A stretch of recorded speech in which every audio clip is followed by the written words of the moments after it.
Angin di desa angker tidak pernah terasa seperti angin biasa. Ia membawa bisikan, desahan yang terdengar seperti ratapan kesedihan bercampur kemarahan, dan aroma yang aneh perpaduan tanah basah, dedaunan membusuk, dan sesuatu yang amis, memualkan. Andi merasakannya sejak detik pertama ban motor tuanya menginjak jalan tanah yang berkelok memasuki desa yang tersembunyi di balik hutan lebat kaki pegunungan. Namanya Andi, tapi di kalangan orang-orang yang percaya pada hal-hal tak kasat mata, ia dikenal sebagai Andi si pemburu hantu. Bukan karena ia memburu hantu untuk melenyapkannya, melainkan ia memburu kebenaran di balik gangguan gaib. Ia datang dengan peralatan sederhana namun efektif, kamera dengan mode malam, perekam suara digital, alat pengukur medan elektromagnetik, EMF, beberapa jimat penangkal tradisional yang ia pelajari dari berbagai guru spiritual, dan yang terpenting, kepekaan yang biasa oleh tahun-tahun pengalamannya berhadapan dengan alam lain. Usianya menginjak awal 30-an, wajahnya tirus dengan mata yang sering terlihat lelah namun tajam, mencerminkan beban dari apa yang sering ia lihat dan rasakan. Pesan darurat itu datang melalui telepon dari seorang kenalan lama di dinas sosial yang terhubung dengan aparat desa. Desa angker dalam keadaan panik. Bukan sekadar gangguan biasa, ini lebih buruk. Bayi-bayi menghilang, ternak ditemukan termutilasi secara tidak wajar, dan beberapa wanita hamil mendadak sakit parah atau mengalami keguguran misterius. Penduduk yakin, ini ulah Parakang. Andi tahu Parakang bukanlah entitas sembarangan. Dalam kepercayaan sebagian masyarakat Sulawesi, Parakang adalah manusia yang mengamalkan ilmu hitam, seringkali untuk tujuan jahat. Mereka bisa berubah wujud menjadi binatang, anjing, babi hutan, kucing, atau bahkan menjadi bentuk manusia yang cacat dan mengerikan dengan organ dalam terlihat atau menjulur keluar. Konon, makanan kesukaan mereka adalah organ dalam manusia, terutama janin dan bayi. Mereka kebal senjata biasa, dan hanya ritual atau benda-benda tertentu yang bisa melukai atau mengusir mereka. Menjadi Parakang biasanya karena warisan atau kesepakatan dengan entitas gaib. Kepala desa, Bapak Hamid, menyambut Andi di balai desa.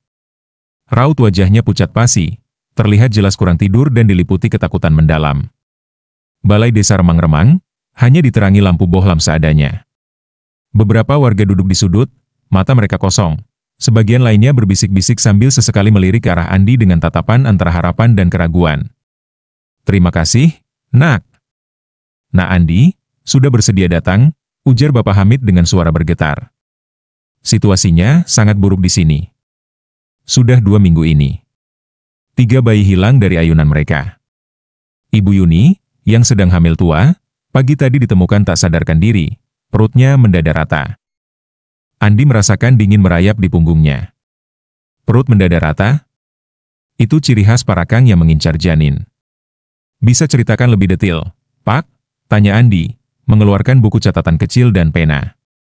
Bapak Hamid mulai bercerita. Awalnya hanya suara-suara aneh di malam hari, lolongan anjing yang menyeramkan yang tak kunjung berhenti, suara babi hutan yang menggeram di dekat rumah, atau suara cakar-cakaran di atap. Lalu ternak mulai mati, perutnya robek seperti dicakar-cakar dari dalam. Kemudian, serangan itu meningkat ke manusia. "Kami sudah panggil dukun dari desa sebelah, Nak." "Dukun Arif," kata seorang warga sepuh bernama Kakek Burhan. "Dia pasang jimat, bakar kemenyan, baca doa tapi tidak ada gunanya.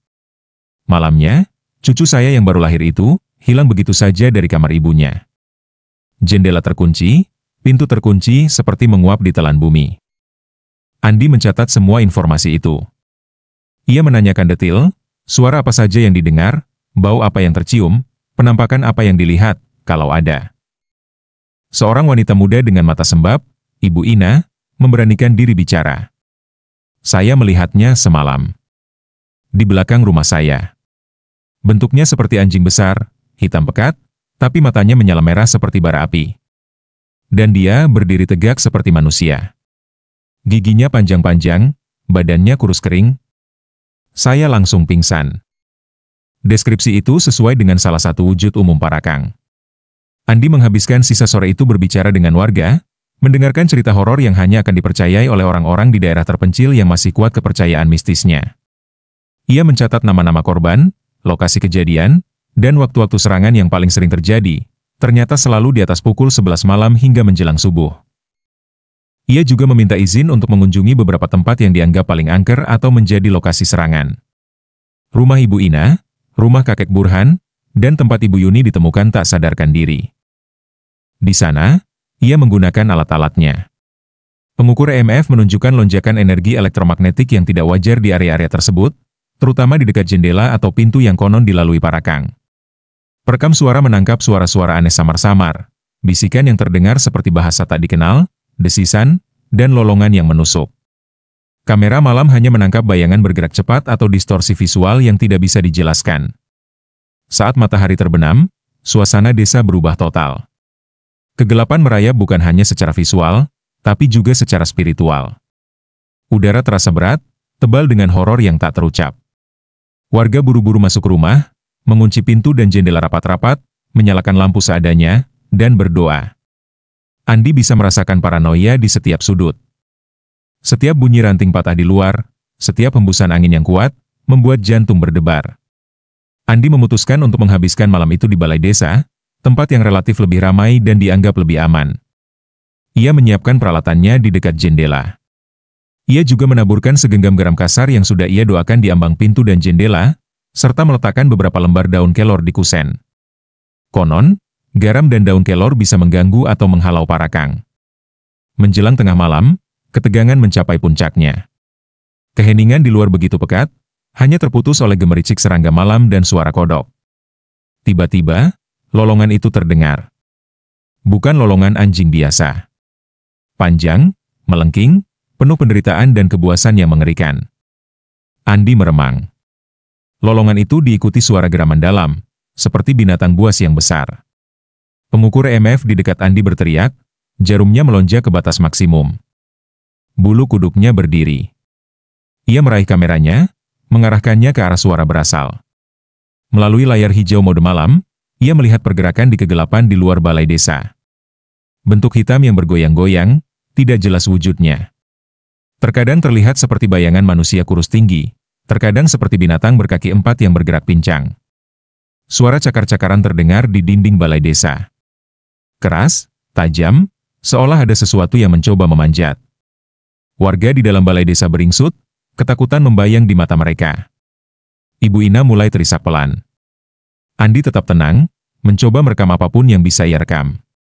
Alat perekam suaranya menangkap suara nafas yang berat, seperti mendengus, dan bisikan-bisikan aneh dalam bahasa yang tidak dikenalnya. Bisikan itu terdengar seperti mantra, atau mungkin kutukan. Bentuk di luar terus bergerak. Perekam suara menangkap suara cambukan atau plak, berulang kali, diikuti suara seperti retakan tulang. Andi tahu apa itu. Konon, Parakang sering mencambuk badannya sendiri atau membenturkan tulang-tulangnya agar bisa berubah wujud atau mendapatkan kekuatan. Suara itu saja sudah cukup membuat perut mual. Tiba-tiba, terdengar suara gubrak keras dari jendela. Sesuatu menghantam kusen kayu dengan kekuatan luar biasa. Kayu berderak nyaris patah. Bau amis dan busuk yang tadi samar, kini menguat, memenuhi ruangan.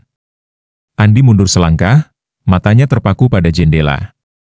Ia melihat bayangan tangan dengan kuku panjang dan bengkok mencakar-cakar kusen. EMF meter meraung tanpa henti. Garam dan daun kelor di ambang jendela tampaknya memberikan perlawanan. Setiap kali tangan mengerikan itu menyentuh area yang ditaburi garam, terdengar desisan aneh seperti air mendidih dan asap tipis mengepul. Makhluk itu meraung frustrasi. Raungannya bukan seperti binatang, melainkan campuran jeritan manusia yang kesakitan dan lengkingan yang memekakan telinga. Andi tahu ia tidak bisa hanya bertahan. Ia perlu memahami makhluk ini lebih jauh. Ia ingat cerita kakek Burhan tentang dukun Arif yang gagal.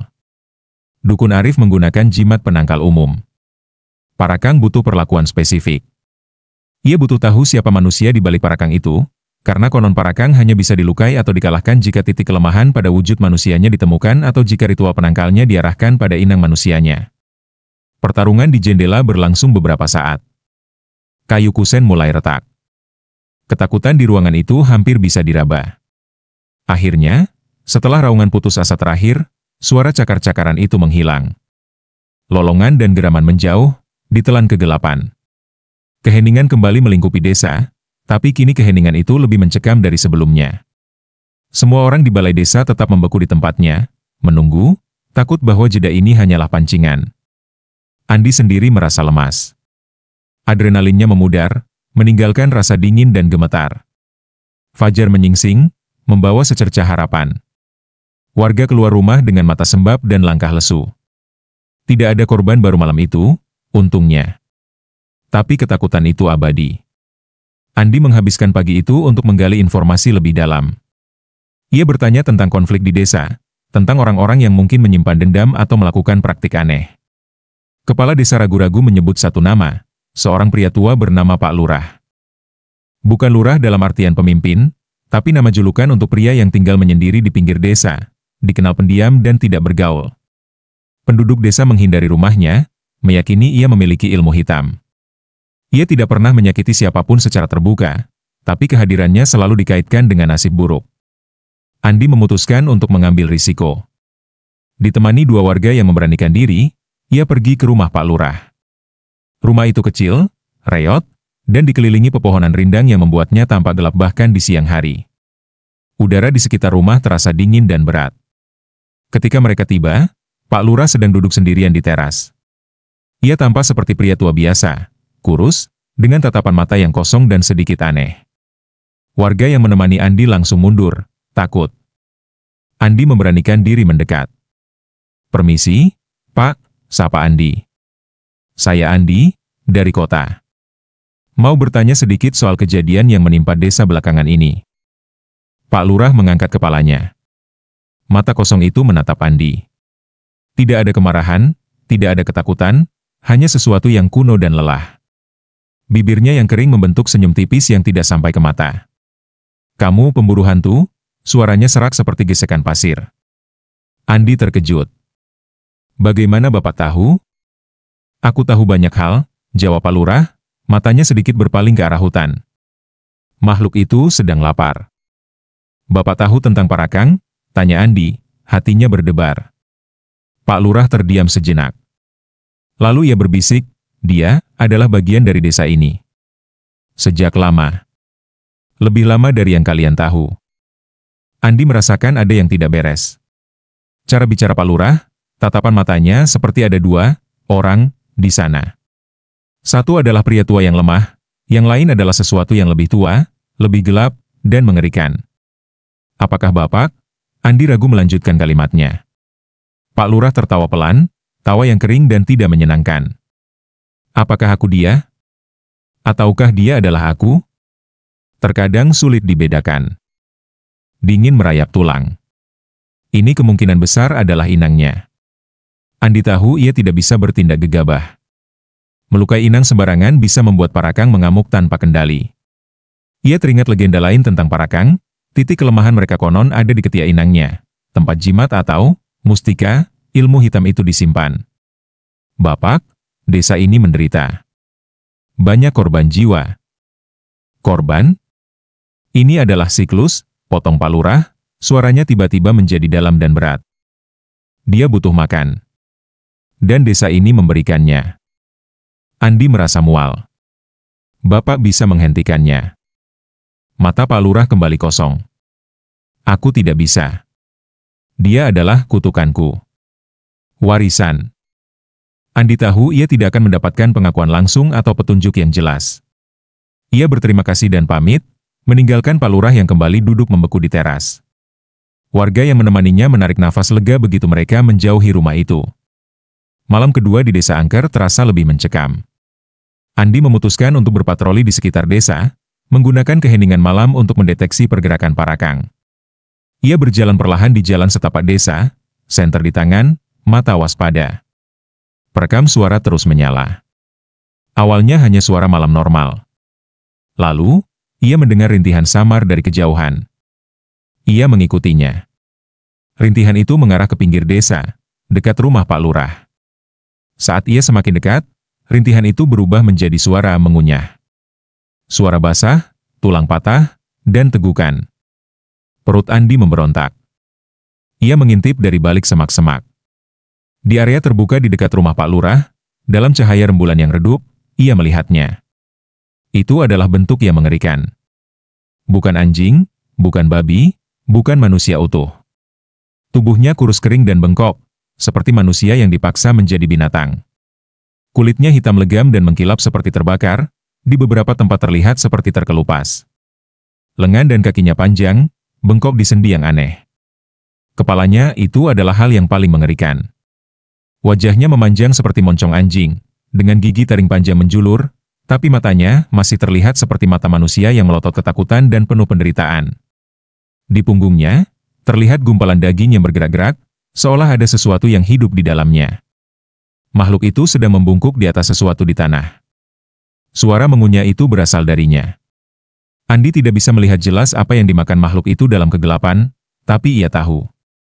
Baunya, bau amis yang memualkan itu sangat kuat di sini. MF meter Andi berteriak keras di sakunya. Makhluk itu mendongak dengan cepat, kepalanya bergerak dengan sentakan patah-patah. Mata manusianya yang merah menyala menemukan Andi. Raungan kengerian meledak dari tenggorokan Parakang, campuran lolongan binatang dan jeritan kesakitan manusia. Ia berdiri tegak, tinggi dan mengerikan, cairan hitam menetes dari moncongnya. Andi tahu ia dalam bahaya besar. Makhluk itu siap menyerang. Ia mundur perlahan, jantungnya berdebar kencang. Parakang mengambil langkah pertama ke arahnya, gerakan tubuhnya aneh, pincang tapi cepat. Andi teringat Pak Lurah. Titik kelemahan. Ketiak. Tapi bagaimana ia mendekat? Ia tidak membawa senjata api atau senjata tajam, lagi pula itu tidak akan berguna. Ia hanya punya penangkal tradisional. Ia meraih tasnya, mengeluarkan segenggam garam yang sudah ia doakan dan beberapa lembar daun kelor. Saat Parakang menerjang, Andi melemparkan campurannya ke arah wajah makhluk itu. Reaksi Parakang sangat instan dan mengerikan. Ia menjerit kesakitan, mencengkeram wajahnya yang berasap tipis. Kulit hitam legam di wajahnya melepuh dan mengeluarkan desisan. Ini memberinya celah. Andi tidak lari. Itu akan membuatnya menjadi mangsa yang mudah. Ia mengambil napas dalam-dalam, memfokuskan energinya. Ia mengeluarkan jimat kecil yang terbuat dari kain putih dan benang merah, berisi rajah dan doa penolak bala yang ia pelajari dari seorang kiai di Jawa. Sambil membaca doa-doa perlindungan dalam hati, Andi melemparkan jimat itu ke arah Parakang. Jimat itu membentur bahu makhluk itu dan jatuh ke tanah. Parakang berhenti mencengkeram wajahnya yang terbakar. Ia melihat jimat kecil di tanah, dan raungannya berubah menjadi diam.